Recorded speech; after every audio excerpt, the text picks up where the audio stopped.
When I found dog poop smeared on my car windshield for the third time this month, I knew my HOA board president had officially declared war. It's 6 a.m. in Phoenix. I'm standing in my own driveway in my boxers and bathrobe, steam rising from my coffee mug mixing with the nauseating stench of revenge. This woman had been parking her white Lexus SUV in my driveway for 6 months, treating my property like her personal parking lot. But here's what she didn't know about me. 20 years as a civil engineer taught me that every structure has a weakness, including the power structure she thought protected her. So what would you do if your neighbor thought they owned your property?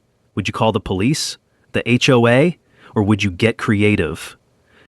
And hey, where are you watching from? Drop your location in the comments below. I bet you've got HOA horror stories that would make my situation look like a picnic. Let me back up and tell you how this whole mess started. My name's Mike Chen. I'm 52, and 6 months ago, I bought a modest 3-bedroom house in Sunset Ridge, a Phoenix suburb that looked perfect on paper. The HOA fees were reasonable, it was close to my teenage daughter Emma, and after a brutal divorce, I just needed somewhere quiet to rebuild my life. The morning silence in the desert is something special. Just the whisper of sprinkler systems and the distant hum of early commuters heading to work. That peace lasted exactly 2 weeks. Sunset Ridge is one of those cookie-cutter developments built in 1998, 47 homes filled with middle-class families and retirees who mostly keep to themselves.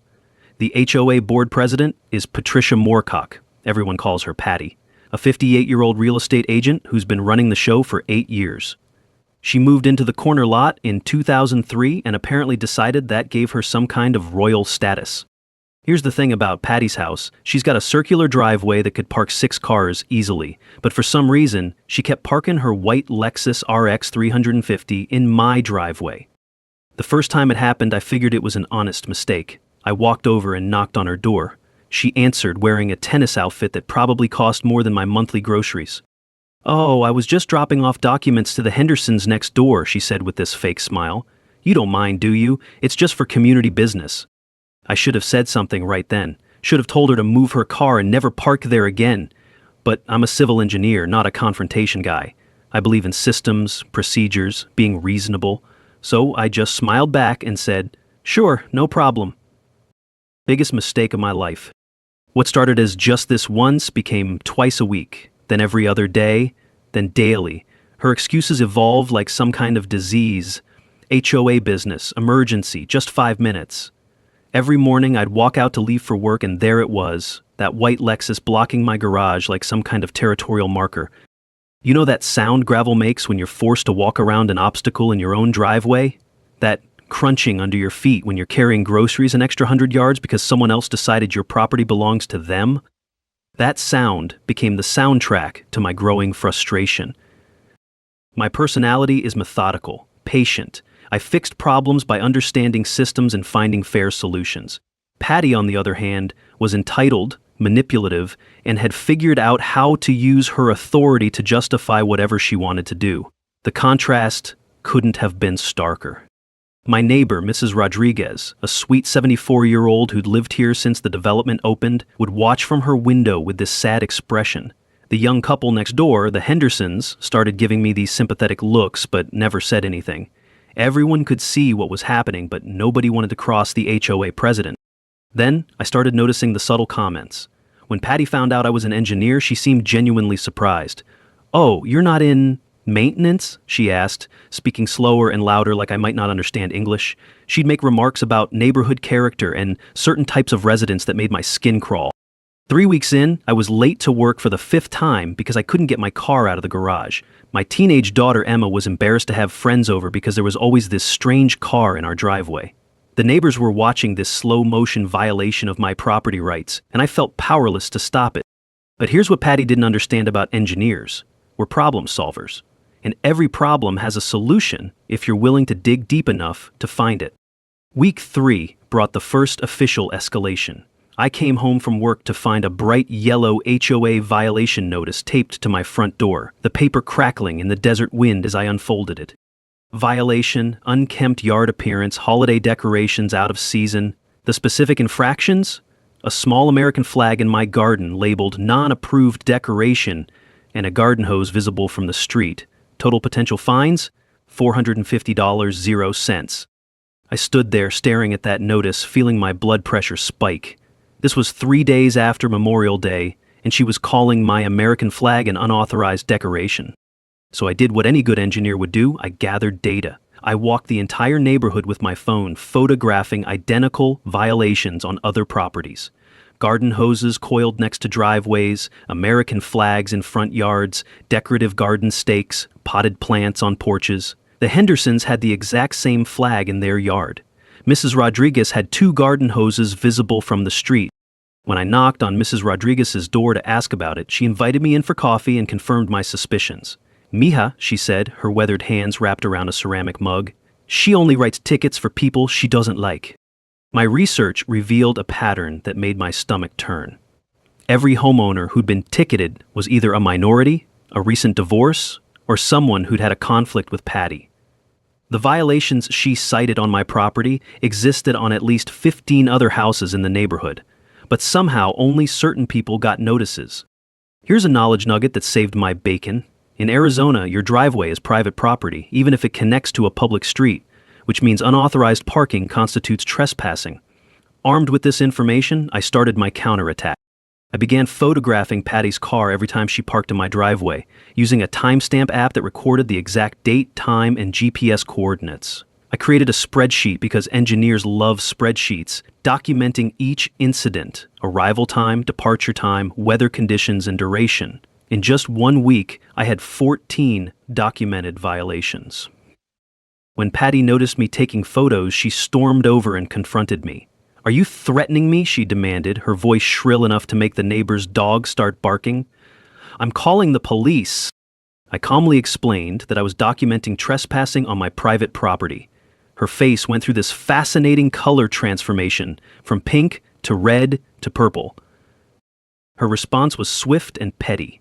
She started parking even closer to my garage door, sometimes leaving just inches of clearance so I couldn't open it. She'd leave her car running with music playing, creating noise violations, while violating my property rights. The woman had turned passive-aggressive behavior into an art form. But something interesting happened during this escalation. Mrs. Rodriguez appeared at my door one evening with a manila folder under her arm. "I've been documenting her behavior for years," she said. "You're not the first person she's targeted." The Henderson couple started watching from their window whenever Patty showed up, taking their own photos. Other neighbors began sharing stories: unauthorized fee increases, selective enforcement of landscaping rules, mysterious violations that only seemed to target people Patty didn't like. The tension in the neighborhood was thick as summer heat radiating from the asphalt. You could feel it when you stepped outside, this sense that everyone was watching, waiting to see how this power struggle would play out. My emotional journey during this period was fascinating to observe, even from inside it. The initial anger I felt when finding her car in my driveway transformed into something more strategic. I realized this wasn't just about parking, it was about power, control, and probably some deeper prejudices I didn't want to think about too hard. But I'm an engineer, and engineers solve problems systematically. I spent my evenings in my garage workshop, sketching automated gate solutions and researching local ordinances. I dove deep into HOA bylaws and discovered an interesting clause about member parking privileges that seemed to contradict everything Patty was doing. The mini twist came when I found local ordinances about driveway access rights. Turns out the city had very specific rules about what constituted harassment through parking violations. Patty might have thought she was untouchable as HOA president, but she'd picked a fight with someone who knew how to research municipal codes. As I sat in my garage that Friday night, surrounded by legal printouts and gate design sketches, I made a decision. If Patty wanted to play games with my property rights, I was going to show her what happens when you mess with someone who builds solutions for a living. Monday morning brought a new level of audacity that honestly impressed me with its sheer boldness. I came home from work to find Patty's Lexus parked so close to my garage door that it physically couldn't open. The metallic grinding of the garage door motor straining against insufficient clearance was like nails on a chalkboard. She was nowhere to be found, her car locked tight, and I was completely blocked from accessing my own garage. A small crowd of neighborhood kids had gathered to watch me circle my own property like some kind of refugee, unable to get into my own home. I called the non-emergency police line, hoping for help. The officer was sympathetic but explained the limitations. "It's a civil matter, sir. Unless she's blocking a fire hydrant or violating a posted sign, there's not much we can do immediately." The towing company required 24-hour notice, and get this, HOA board approval to remove a vehicle from private property in our development. Patty had engineered a perfect trap using her own authority. So there I was, forced to park on the street and carry my groceries 100 yards while neighbors watched this humiliating violation of my basic property rights. The frustration was eating me alive, but it also triggered my research instincts. That evening I discovered something interesting about our HOA president. Patty's real estate license requires adherence to ethical conduct standards, and I found online reviews of her business that revealed a pattern of boundary violations with clients. Comments like, showed up unannounced, ignored our requests, and made us uncomfortable in our own home. Here's a knowledge nugget that became crucial later. Real estate agents can lose their licenses for harassment complaints filed with the state licensing board. The takeaway? Professional behavior requirements don't disappear just because someone holds a volunteer position. But I needed a more immediate solution to the parking problem. That's when I noticed my driveway sprinkler system and had what I can only describe as an engineering epiphany. I adjusted the sprinkler head closest to where Patty typically parked, angling it to spray precisely in that spot. Then I reset the timer for 6 a.m., daily activation, right when she usually arrived for her morning harassment ritual. I covered the adjustment with an innocent landscaping project, planting some decorative stones around the area. The sound of pressurized water hitting hot metal and concrete at dawn became my new favorite alarm clock. It took exactly 3 days for Patty to arrive early enough to get caught in my little irrigation modification. I was sipping coffee in my kitchen when I heard her car door slam, followed immediately by a shriek that probably woke half the neighborhood. She stormed to my front door, dripping wet and furious. "This is deliberate," she screamed, water still dripping from her tennis outfit. "I'm filing a complaint with the city." I opened the door with my most innocent expression. "Oh no, did you get caught in the sprinklers? I've been having trouble with that system. It keeps activating at weird times. You should probably park somewhere else until I get it fixed." The look on her face was priceless, pure rage mixed with the dawning realization that she couldn't prove intentional targeting. Her counter-move was predictably petty and escalatory. She started parking sideways, blocking my entire driveway width. If she couldn't park in her usual spot without getting soaked, she'd make sure I couldn't use my driveway at all. This is when I decided to upgrade my documentation game. I installed a motion-activated security camera with night vision, positioned to capture the entire driveway area. The footage it collected over the next week was absolutely fascinating. I captured Patty keying what she thought was my car. It was actually my neighbor's Honda that happened to be parked nearby. I recorded her 2 a.m. property walks, checking for violations with a flashlight. Most disturbing was the footage of her going through my trash cans, looking for evidence she could use against me. Mrs. Rodriguez shared her own security footage, which showed Patty measuring the height of my fence with a tape measure and photographing my garden decorations from multiple angles. The woman was conducting surveillance operations that would make a private investigator proud. But here's where the community support really started building. The Henderson couple finally spoke up after witnessing Patty's sideways parking strategy. "She ticketed us for having the identical flag you have," they confided. "Same violation notice, same threat of fines." 3 more neighbors came forward with their own selective enforcement stories. We started an informal alliance with a group text message chain and shared cloud storage for security footage. Coffee shop meetings filled with whispered conversations and manila folders became our new normal. Meanwhile, I'd begun designing my ultimate solution, an automated boom gate system. I researched the permits required for driveway modifications and discovered a beautiful loophole. Private property modifications require no HOA approval as long as they meet city building codes. The psychological warfare was working. By forcing Patty to escalate her behavior, I was successfully shifting this from a personal conflict to a community-wide problem. Every neighbor who got irritated by her spreading harassment became a potential ally in my campaign. 2 weeks later, Patty pulled her most desperate move yet. I was in my garage assembling a new sprinkler timer when I heard police sirens. Through my window, I watched a patrol car pull up to my house, and out stepped Officer Martinez, looking confused and slightly annoyed. Patty emerged from her house like she'd been waiting for her cue, practically jogging over in her tennis whites. "Officer, thank goodness you're here. This man has been threatening me with construction equipment." The radio static and leather creaking as Officer Martinez shifted uncomfortably told me everything I needed to know about how seriously he was taking this complaint. He looked at me holding a plastic sprinkler timer, then at Patty gesturing dramatically toward my garage. "Ma'am, what exactly is the nature of the threat?" he asked.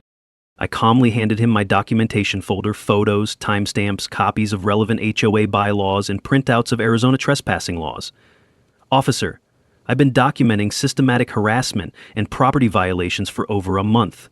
This woman has been trespassing on my driveway daily, despite repeated requests to stop." As Officer Martinez flipped through my evidence, I could see Patty's confidence evaporating. Her story about construction equipment threats seemed pretty flimsy when confronted with spreadsheets and legal documentation. "Sir," the officer said privately after reviewing everything, "you might want to consider filing for a restraining order. This level of obsessive behavior toward a neighbor could escalate further." Here's another knowledge nugget that proved crucial. Police reports create an official record even when no charges are filed, establishing a documented pattern of harassment that courts love to see later. The takeaway? Always get incidents on the official record, even minor ones. 3 nights later, I discovered just how desperate Patty had become. My security camera caught her at 3 a.m. with a tube of construction adhesive, jamming my driveway gate latch so I couldn't open it the next morning. The footage was clear as day, her face illuminated by my motion-activated lights as she sabotaged my property. But she wasn't done. The same camera revealed her attacking my sprinkler head with a hammer, destroying the mechanism I'd spent an hour adjusting. The repair cost me $200, 0 cents, but the evidence was priceless. My counterpunch was swift and decisive. I ordered a professional boom gate system, $3,200, 0 cents of solar-powered smartphone-controlled justice. The specs were beautiful: 12-foot span, automatic license plate recognition, and a smartphone app that would log every access attempt. Installation was scheduled for the following weekend. I filed the permits with the city, perfectly legal for private property improvements, and suddenly had a paper trail, proving my modifications were legitimate and authorized. Patty's response was to call an emergency HOA board meeting, claiming my aggressive modifications were destroying neighborhood harmony. The irony was thick enough to cut with a knife, considering she'd been destroying neighborhood harmony for months with her parking violations. Only 2 of the 5 board members even showed up. Mrs. Rodriguez attended as my supporter, along with the Henderson couple and 2 other neighbors who'd grown tired of Patty's selective enforcement campaigns. The meeting was held in Patty's living room, a power play that backfired spectacularly. She'd prepared a slideshow about my violations and threatening behavior, but I counter-presented with my documentation of 47 instances of trespassing and $800, 0 cents in property damage. The air conditioning hummed over tense silence as the evidence accumulated. Board member Janet Walsh, who'd been silent for months, finally spoke up. "Patty, this is clearly harassment. We can't support this behavior." That's when my research into HOA bylaws paid off in a big way. Section 12.3 stated that board members are held to a higher standard of conduct and may be removed for violations of community covenants. I'd found precedent cases where board presidents were removed for exactly this type of property harassment. Here's the legal nugget that changed everything. HOA board members can be personally liable for harassment when they use their official position to target individual homeowners. The takeaway? Board authority doesn't protect you from civil rights violations. I didn't even have to threaten anything. I simply read the bylaw aloud and mentioned that state HOA regulatory boards take these complaints very seriously. The room went dead quiet. Dick's neighbors formally requested Patty's removal from the board the next day. The Henderson couple documented her parking in their driveway as evidence of an expanding pattern. Mrs. Rodriguez revealed a decade of selective enforcement targeting anyone who crossed Patty. We created a shared Google document, cataloging violations and incidents. The evidence was overwhelming. This wasn't about me anymore. This was about systematic abuse of authority that had been going on for years. My boom gate was scheduled for delivery Saturday morning. I'd arranged for 2 engineer friends to help with installation, ensuring I'd have professional witnesses to the process. The system included backup power, manual override for emergencies, and enough technological sophistication to make any harassment attempt automatically documented. Patty started driving by my house multiple times daily, interrogating neighbors about my construction project. She was spiraling and everyone could see it. Her desperation was palpable, and I knew the final confrontation was coming soon. But before that confrontation came, I stumbled onto something that changed everything. I was researching property tax assessments for my Boomgate permit application when I noticed something odd about Patty's corner lot records. According to the county assessor's database, Patty had been paying reduced property taxes for the past 5 years. Her official property boundaries showed additional square footage that seemed to include part of my driveway. I pulled the original development plans and compared them to current tax records. My blood ran cold. Patty had been fraudulently claiming my driveway as part of her property for tax purposes, saving approximately $1,400.00 annually. The woman wasn't just harassing me, she was literally stealing from the county by falsifying property boundaries. The documentation trail was damning. City records showed her driveway configuration didn't match what she'd reported to tax assessors. She'd been paying taxes on 0.3 acres when her actual lot was 0.26 acres, with the difference coming from my property.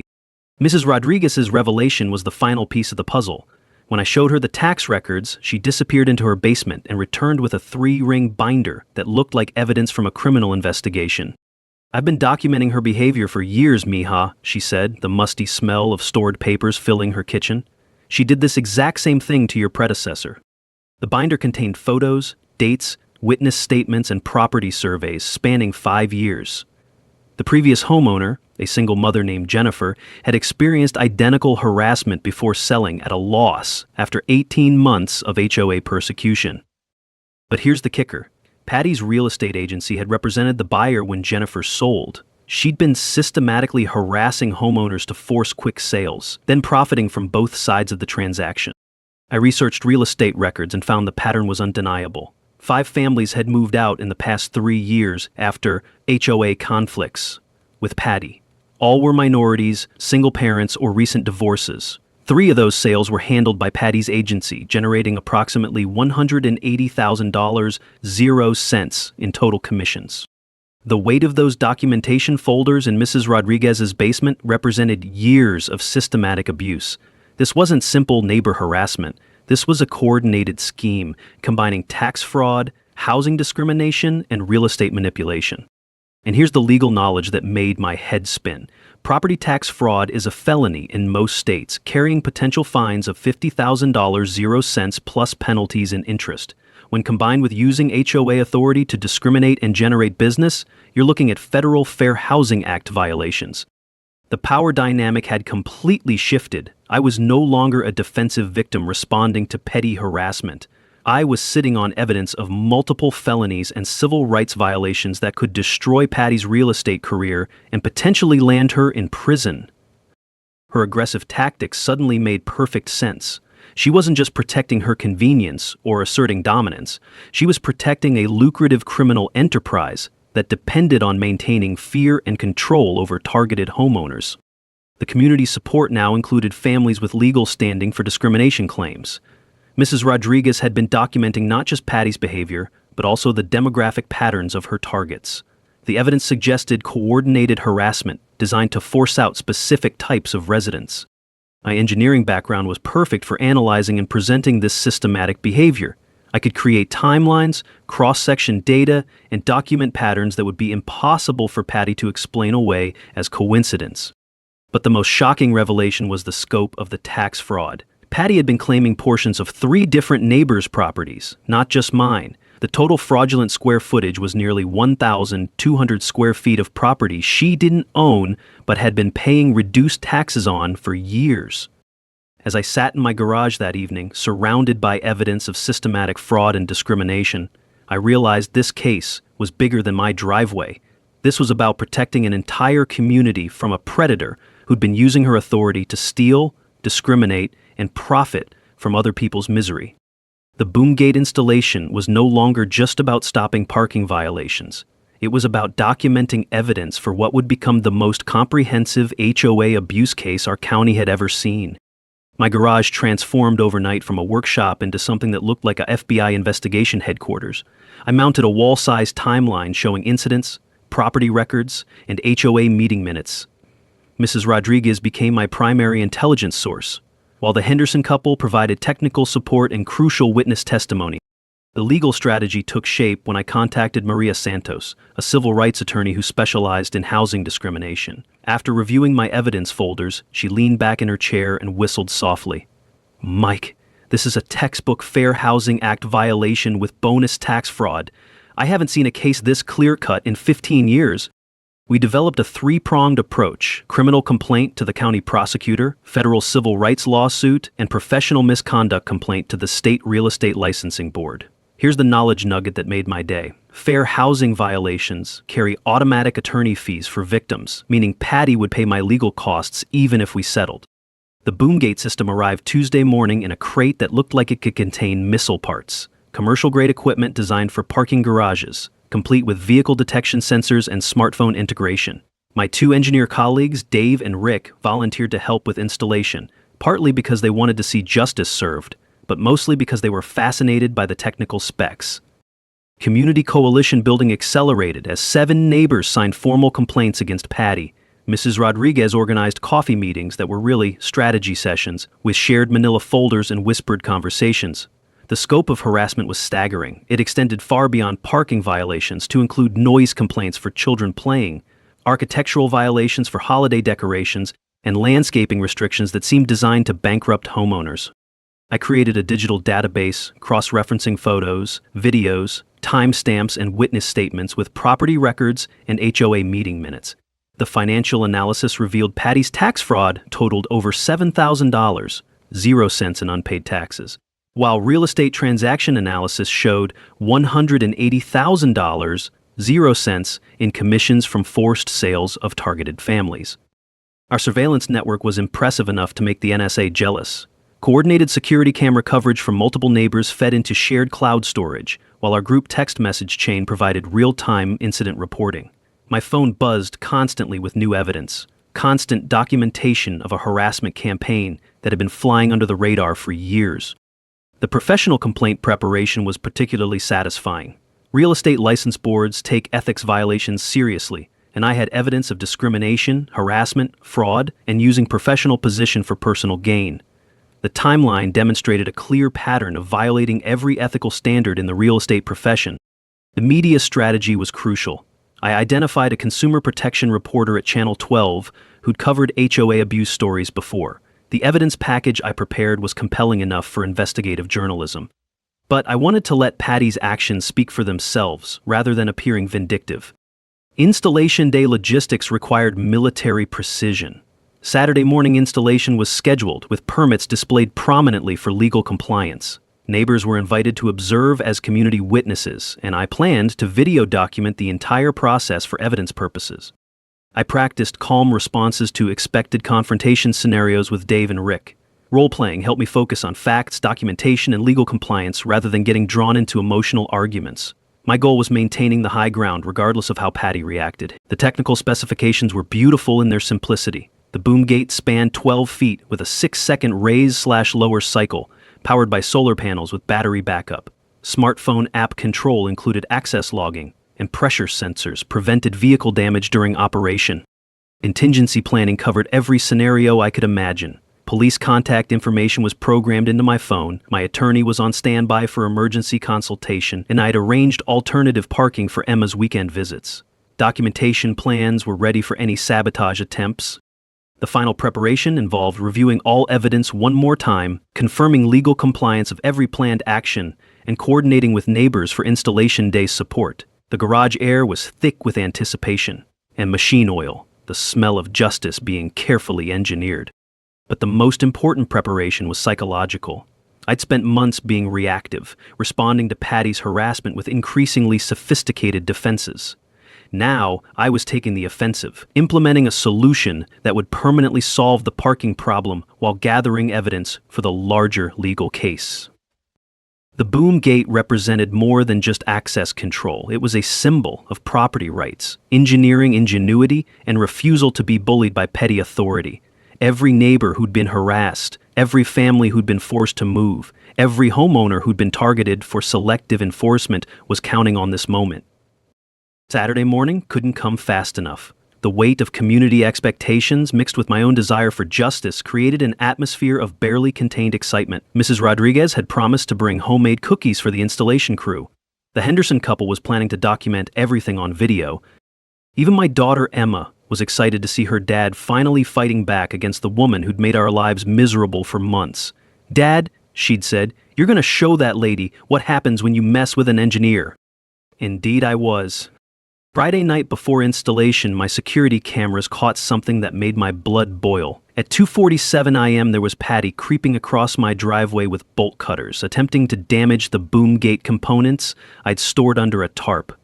The motion-activated lighting illuminated her face perfectly as she struggled with the heavy-duty construction materials.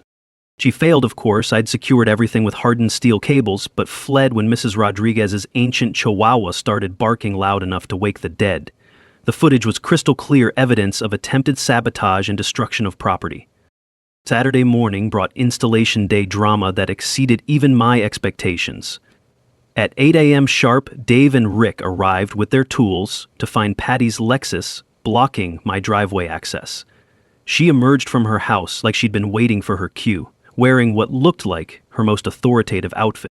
"I have the right to inspect this construction for HOA compliance," she announced, positioning herself between my crew and the installation site. "This violates community standards and I'm shutting it down." I called the police immediately. Officer Martinez arrived within 10 minutes, looking like he'd rather be anywhere else. "Ma'am, you need to move your vehicle. This is private property and the gentleman has proper permits." Patty's face went through that fascinating color progression again as the officer ordered her to move her car and warned her about further interference. The sweet sound of justice being served at 8:30 in the morning. But she wasn't done. An hour later, she returned with a city inspector, apparently her tennis club buddy who owed her a favor. This backfired spectacularly when the inspector found all permits in order and construction legally compliant. When Patty demanded property line measurements, the surveyor she'd called confirmed the boom gate was entirely on my property. By 2 p.m., installation was complete. The first test was absolutely satisfying. The gate functioned perfectly with a mechanical hum that sounded like victory. I demonstrated the smartphone app for the assembled neighbors, showing them how every access attempt would be automatically logged with timestamp and photo evidence. Patty's immediate retaliation was predictably desperate. At 3 p.m., she attempted to park in my driveway like nothing had changed.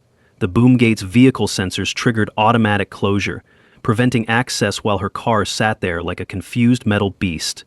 She pounded on my door, demanding immediate removal of this illegal structure. I calmly explained through the door intercom system that private property rights supersede HOA preferences, while video cameras documented her increasingly erratic behavior. Her threats of lawsuits and city violations rang hollow when confronted with proper permits and legal compliance.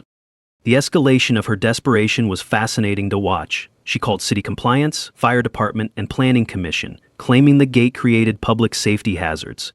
Each inspection confirmed the system was legal, properly installed, and included appropriate emergency access features. Here's a knowledge nugget that saved me headaches. Emergency access requirements don't apply to private driveways, only public roads and commercial properties. The takeaway? Know your local codes before critics start making false claims about safety violation. Community reaction was overwhelmingly positive. Neighbors gathered to witness the gate operation, applauding when it successfully blocked unauthorized access. The Henderson couple requested installation referrals for their own driveway. Mrs. Rodriguez brought homemade cookies to celebrate what she called justice finally being served. Patty's harassment campaign expanded beyond parking. She began honking her horn outside my house at 6 a.m. daily, left threatening notes on neighbors' cars, and called my workplace, claiming I'd violated construction codes. She filed nuisance complaints with 3 different city departments, each one dismissed after investigation. The documentation trap was working perfectly. Every interaction was automatically logged by the gate system, with smartphone app data recording all access attempts and timestamps. Video integration captured Patty's increasingly erratic behavior, creating legal evidence that accumulated automatically. My strategic response was beautifully simple. Maintain calm documentation, while letting Patty destroy her own credibility through escalating desperation.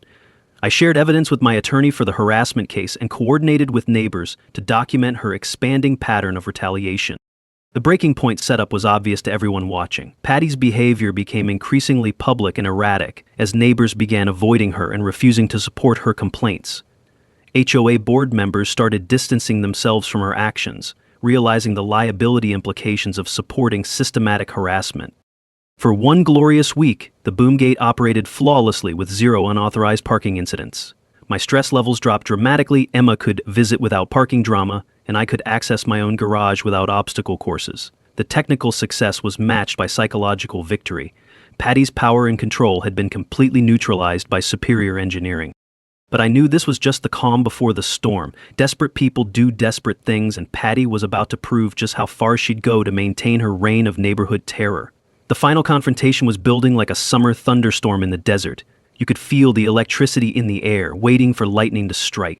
The lightning struck on a Tuesday morning when Patty showed up at my door with an envelope containing $2,000, 0 cents in cash. I recorded the entire conversation on my smartphone app as she stood there sweating in the desert heat, trying to buy her way out of the mess she'd created. "Look, Mike, let's resolve this dispute privately," she said, her voice shaking as she held out the envelope. "This gate embarrasses the entire neighborhood. People are talking." I stared at that cash, realizing I was witnessing the final act of a woman who'd built her power on intimidation and was now reduced to attempted bribery. "Patty, are you offering me money to remove legal improvements from my own property?" "It's not a bribe," she stammered. "It's compensation for your trouble." The irony was beautiful. Here was someone who'd been stealing from the county through tax fraud, trying to solve her problems by throwing cash around. I politely declined her offer and suggested she consult an attorney about her escalating legal problems. That bribery attempt triggered my deep dive into HOA finances, and what I found made the property tax fraud look like pocket change. Over 2 years, there were $23,000, 0 cents, in unexplained expenses labeled as landscape maintenance and community improvements that nobody could account for. I think the paper trail led straight to Patty's husband's landscaping company, which had received every single contract without competitive bidding. Here's a knowledge nugget that floored me. HOA board self-dealing is illegal in most states and can result in personal liability for all fraudulent payments. The takeaway: board members can't use their position to funnel money to family businesses.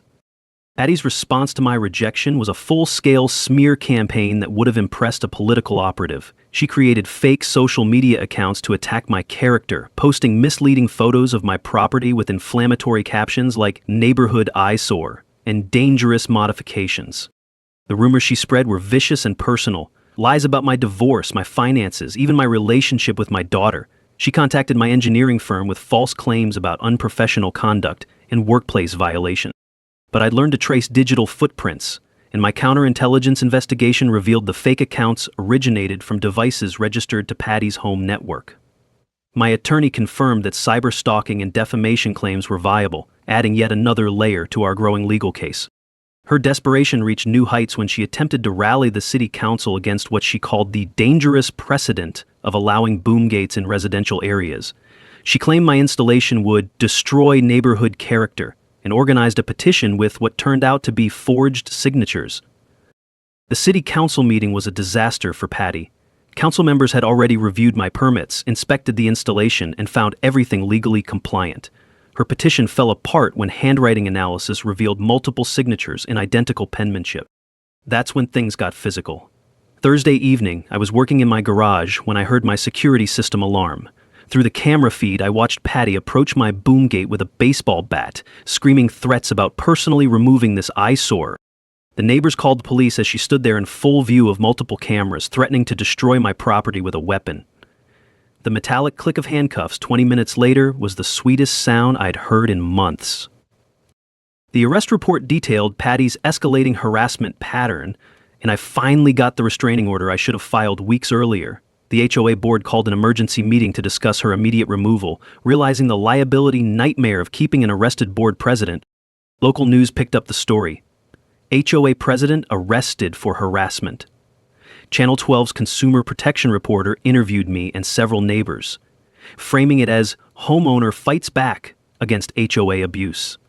The video footage of my Boomgate operation went viral on social media, with thousands of shares and comments supporting my engineering solution. National HOA reform advocates contacted me for testimony about systematic abuse patterns. My case was being cited as evidence for legislative reform, which felt surreal but incredibly satisfying. The community transformation was remarkable. 6 homeowners requested Boomgate installation referrals, tired of dealing with parking violations and property harassment.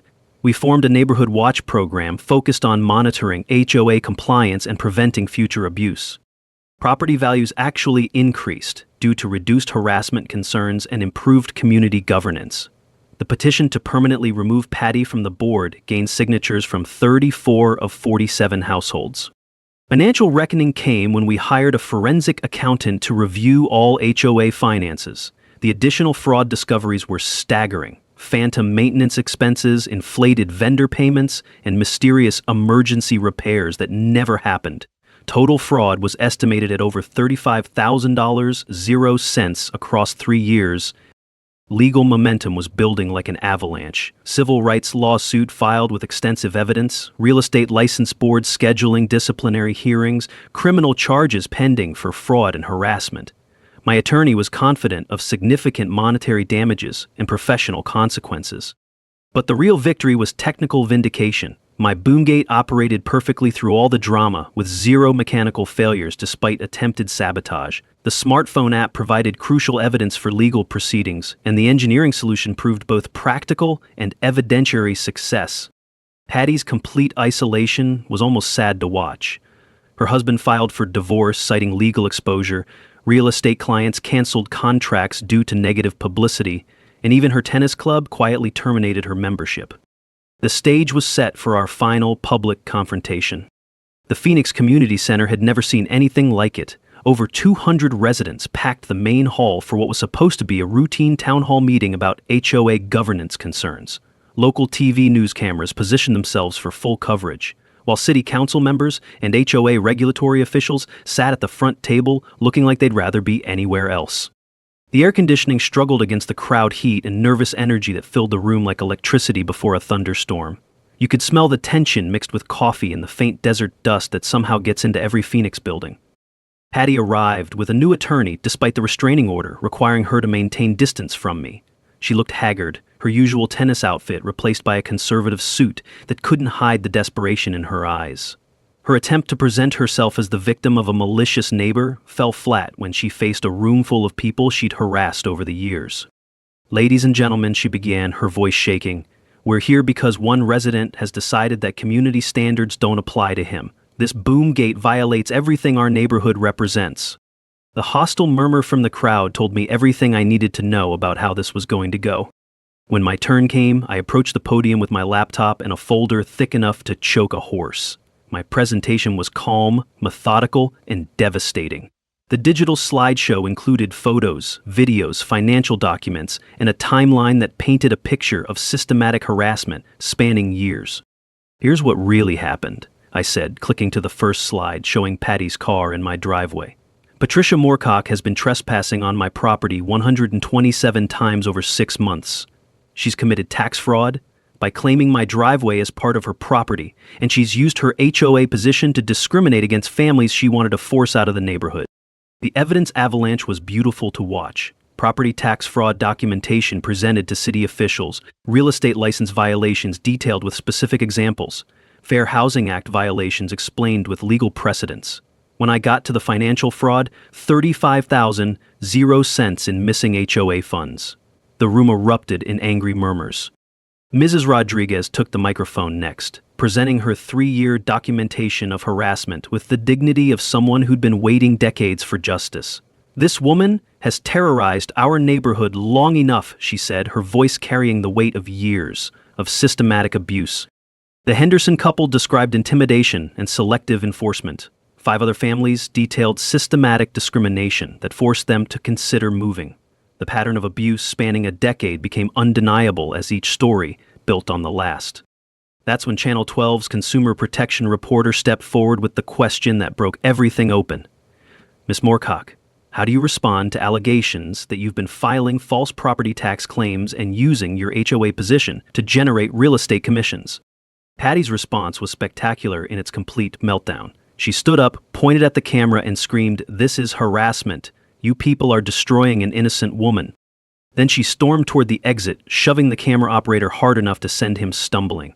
The dramatic footage of an HOA president physically attacking media while fleeing public accountability was going to lead the 11 o'clock news. I remained calm throughout her tantrum, answering every question professionally and sticking to documented facts. The contrast between her hysteria and my measured responses was stark enough to make the point, without me saying a word. Official responses came swift and decisive. The city attorney confirmed a criminal investigation was being launched. The HOA Regulatory Board announced a formal compliance review. The Real Estate License Board scheduled an immediate disciplinary hearing. The county assessor began a property tax fraud investigation. But the mic drop moment came when I revealed my Boomgate's final secret. The system has recorded 127 unauthorized access attempts with full video documentation, I said, pulling up the smartphone app data. Every single interaction is logged with timestamps, photos, and GPS coordinates, including the audio recording of Ms. Moorcock attempting to bribe me with $2,000, 0 cents cash. The crowd's collective gasp was audible as the corruption extent became clear. Camera flashes created strobing light during my testimony, while nervous paper rustling came from Patty's attorney's table as he reviewed his hopeless case. Legal vindication followed immediately. My attorney announced the successful civil rights lawsuit filing seeking $250,000, 0 cents, plus attorney fees, with punitive damages for willful discrimination. This was becoming a precedent case for HOA abuse victims nationwide. The community transformation was instant and dramatic.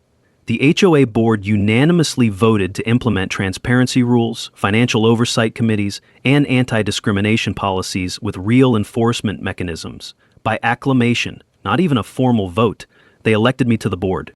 Media coverage exploded beyond our wildest expectations. The story led local news as Engineers Boomgate stops HOA abuse, while social media turned my Boomgate into a symbol of homeowner empowerment against petty tyrants. When I demonstrated the gate operation for news cameras, explaining technical specifications and legal compliance, the crowd erupted in spontaneous applause. Children cheered as the Boomgate operated on command, the satisfied mechanical hum representing victory over months of systematic harassment. Mrs. Rodriguez presented me with a community service award as cameras rolled and neighbors lined up to thank me. The moment felt surreal. 6 months ago, I was a recently divorced engineer just trying to park in my own driveway. Now I was accidentally leading a homeowner rights revolution. 6 months later, the transformation is nothing short of miraculous. Patty's house sold within a week of the town hall meeting. Apparently, fleeing Phoenix was easier than facing the consequences of years of systematic harassment. My property value increased 15% due to improved neighborhood stability, and that Boomgate has become something of a tourist attraction for engineers and HOA reform advocates. The legal resolution exceeded even my attorney's expectations. The civil rights lawsuit settled for $180,000, 0 cents plus attorney fees, while criminal charges resulted in probation and a restitution order that'll keep Patty paying for her crimes for years. Her real estate license was permanently revoked, ending a career built on discrimination and fraud. The HOA financial audit recovered $28,000, 0 cents in fraudulent expenses, money that went directly back to homeowners as fee reductions. Our new board implemented resident-friendly policies, monthly transparency meetings, and financial oversight that actually works. Property values across the entire development rose 8% due to improved governance and community reputation. The personal healing was just as important as the legal victory. Emma proudly tells her friends about her dad's engineering triumph, and our relationship grew stronger through this whole ordeal. My confidence, shattered by a difficult divorce, was rebuilt through proving I could fight back against injustice and win. The Boomgate legacy grew beyond anything I'd imagined. Popular Mechanics featured it as a DIY home security solution, and I've shared the design plans freely with harassment victims across the country. 3 manufacturers contacted me about commercial licensing, though I'm more interested in helping people than making money. But the real victory is the social good that came from this fight. I donated the entire lawsuit settlement to establish the Fair Housing Defense Fund, providing legal assistance to low-income homeowners facing HOA abuse. We've already helped 12 families fight back against systematic harassment, and the fund partners with civil rights organizations for broader reform efforts. The engineering scholarship program we established honors students studying housing issues and community planning. It's amazing how fighting for your own driveway can evolve into supporting the next generation of people who will design better communities. As for Patty's fate, she moved to a different state to escape local notoriety. The divorce was finalized with significant asset loss, and the restraining order remains in effect. She serves as a cautionary tale in HOA management training programs. Apparently, How Not to Be Patricia Moorcock is an actual course title now. My Boomgate operates flawlessly after 8 months, with 0 unauthorized parking incidents and 0 mechanical failures. The smartphone app has been upgraded with community features that help neighbors coordinate security and document any future problems. The system paid for itself through prevented property damage and legal evidence value. The neighborhood transformation continues to amaze me. Crime dropped 40% due to improved community vigilance and cooperation. New residents are attracted by our reputation for fairness and effective governance. Our annual community festival celebrates unity instead of division, with proceeds supporting local housing advocacy. Media follow-up stories track our progress, and my case gets referenced in state legislative hearings about HOA reform. The National HOA Reform Bill, currently in Congress, actually cites our situation as evidence for why systematic oversight is needed. My personal life has flourished in ways I never expected. I'm dating Mrs. Rodriguez's daughter, Carmen, a divorced teacher who appreciates men who stand up to bullies. My relationship with Emma is stronger than ever, and I've built friendships throughout the community that extend far beyond property disputes. The broader impact continues, expanding. 12 similar harassment cases have cited our precedent in their legal filings. HOA management companies now provide anti-discrimination training specifically because of cases like ours. Property management software includes harassment documentation features inspired by our evidence collection methods. Every morning, I enjoy my coffee in peaceful silence, listening to desert sunrise sounds instead of arguments about parking. My garage door opens without obstruction for the 247th consecutive day. The satisfied click of my smartphone app showing 0 unauthorized access attempts never gets old. But the best part is what we've built together as a community. We proved that ordinary people can fight back against petty tyrants and win, that engineering problems have engineering solutions, and that standing up for your rights can inspire others to do the same. So here's my challenge to you. Drop a comment below with your own HOA nightmare story. Trust me, you're not alone in this fight. What would you have done differently in my situation? And hey, if this story inspired you to stand up to your own neighborhood bully, I want to hear about it. Don't forget to subscribe for more stories about fighting back against petty tyrants. Next week, I'm sharing how my neighbor tried to steal my backyard using fraudulent surveys, and how I got revenge using nothing but geometry and property law. Sometimes the best revenge really is living well and having really good documentation.